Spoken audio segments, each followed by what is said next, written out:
เลือกเอาแล้วสิจ่ายให้ดอกมายังลูกตลาดมาไปเบิ่งยังลูกยังใช่นั่นเอายังอันนั้นของเล่นเหรออันนั้นกินอันนั้นกินเอายังเอายังได้กินนะเอารถนัดอยากได้ยังเอารถเอายังลูกรถตีได้ไหมเอายังสิเอายังเอาอันใดอันใดลอยอันใดเงี้ยอีกสิอันใดเอากระพัดบอลเลยกับนี่เอายังนี่กินยากแท้เลยได้สิแทนมาทั่วนะมาแตงมาแตงมาพิษอ่ะยังลูกเอาตัวไหนหมักนาวเอาไปเอาหมักนาวเลือกเอาไปไว้เนาะเอาเกี่ยวเขาสิเห็นหลอดเลยเห็นแล้วข้างในหลอดเลยอันนี้บ่เอาบ่เนี่ยเดี๋ยวครับตัวไหนนะอาจจะต้องอยากแล้วเนาะต้องตัวนั้นเท่าไรเท่านั้น20 บาทที่ลงทงหน้าเดี๋ยวได้บาทในขนมห้างผึ่งรอดต้องรอดลงทุ่งนาไว้ฝนตกเลยลูกฝนตกเลยพี่น้องเอ้ยฝนตกเป็นตัดเข่าใส่ฝนแท้นี่ไปได้อีกบ่ยันไฟสอดได้บ่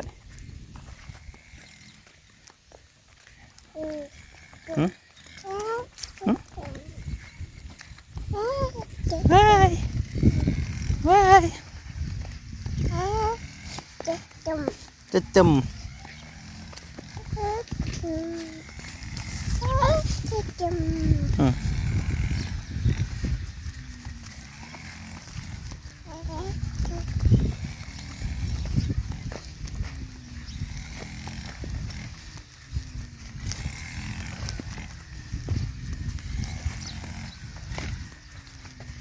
แล้วกระดาษไปทางนั้นแหละ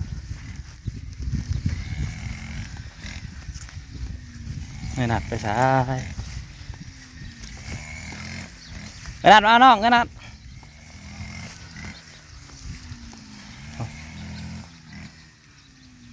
เนี่ยใส่แม่ดิแ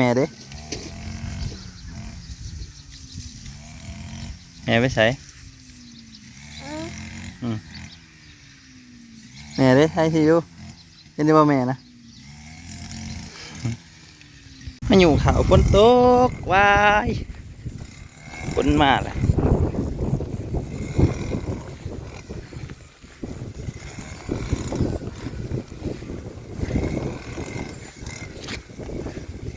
โอ้ยฝนมาอีบ่เนี่ย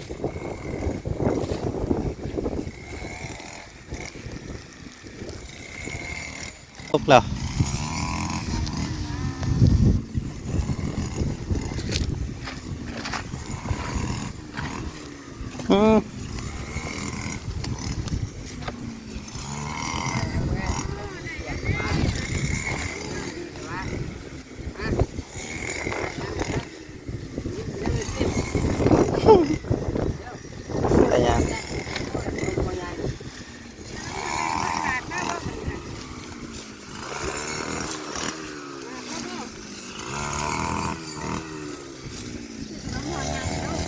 เกี่ยวเขาไปน้องเลย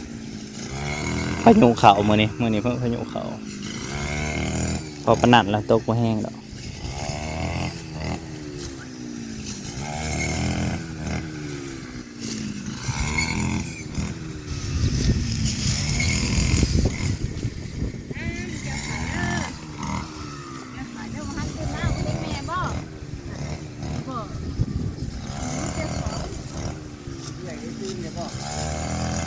โอ้ดิ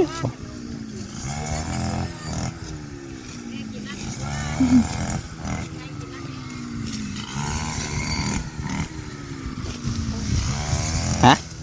เอาเนี่ยยืนนี่แง่เลยบ่เนี่ยไปพี่น้อง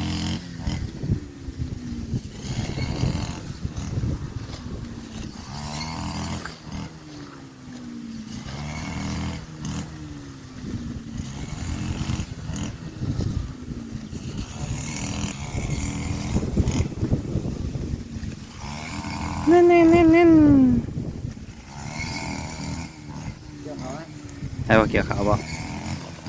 มาเกี่ยวขาวน้ำลุงบ่ฮะ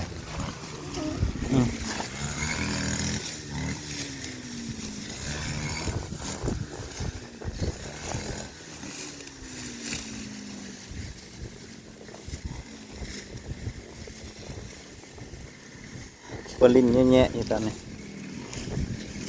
โอ้หัวใหญ่ตัดขาวแน่นๆแน่นๆแน่นหัวแน่นแน่น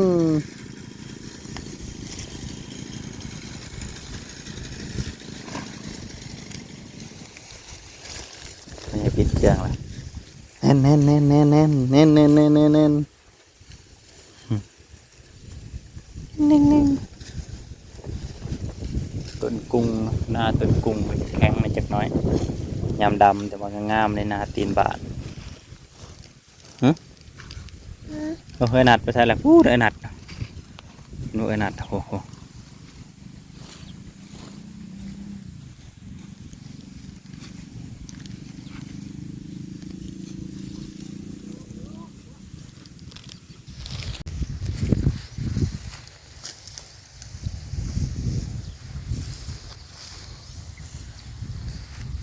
ทงนี่เขาจะกระทงเทิงเขาจะกระแล้วแล้วตัดวานนี่ยังได้เขาบุสุก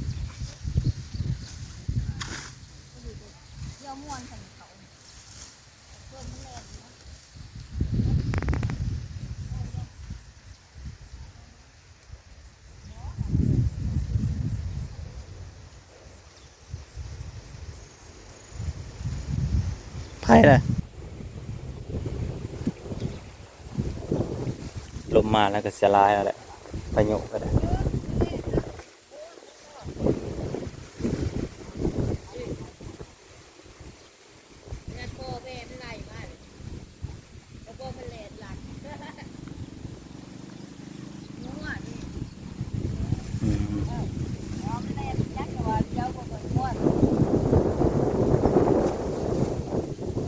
ก็เกี่ยวเข้าน้อง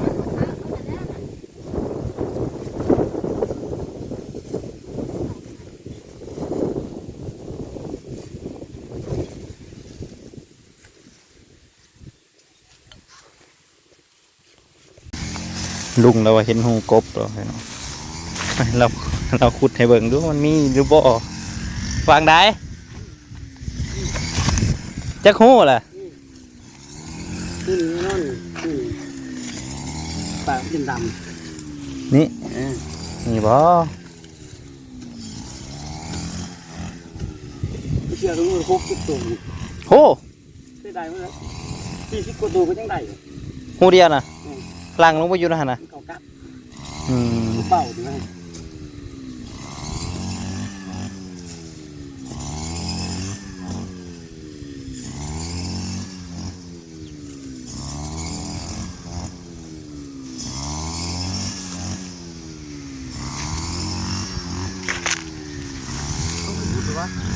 ฮะ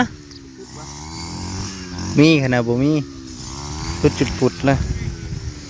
ฮาวะเขาสิมีหูนี่ฮาวะนี่หูนี่นะหูนี่วิตามินอยู่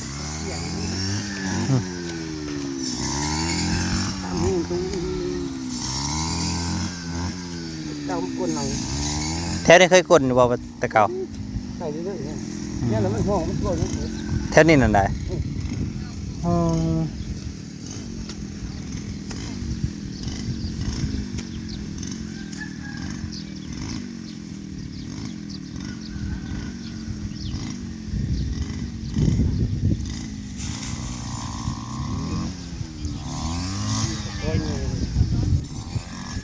มีอยู่บ่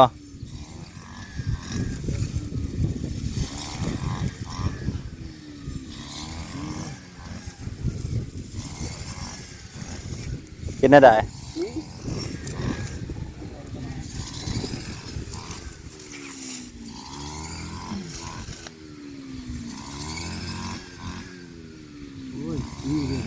ฮะคุณนะเพราะแต่เก่าน่ะมันหมามันนั่นเลยหมาบ่โดนสะออนแต่โคจิหล่อทางนี้ก็โคจิหล่อลายดีนะโคจิหล่อลายเนาะที่สุดของที่สุดโคจิหล่อลายดีเนาะ คนจะรอนะเอาคันเดียวก็ได้4-50ลายลีรอ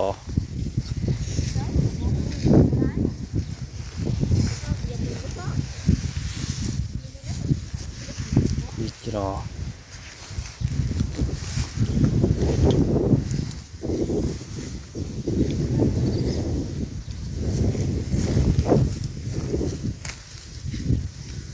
มีอยู่บ่โหนี่คุดทุนเอาเห็นแต่ขี่มันโตมันจะเพลงได้ มันก็จะได้เขานะเขาพวกเนี่ยคนกันมาแล้วเขา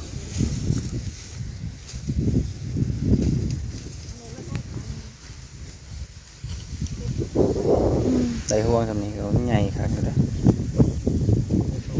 ขาว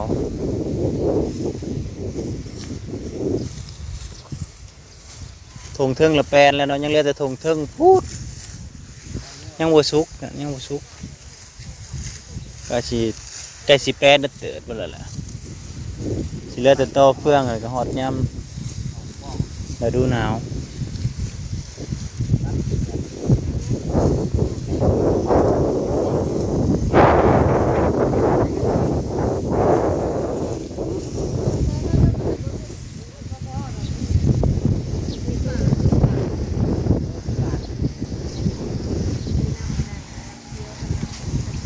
ขอบคุณทุกๆกำลังใจพี่น้องพอกันใหม่ลุยเกี่ยวเขาให้มันแล้วซะก่อน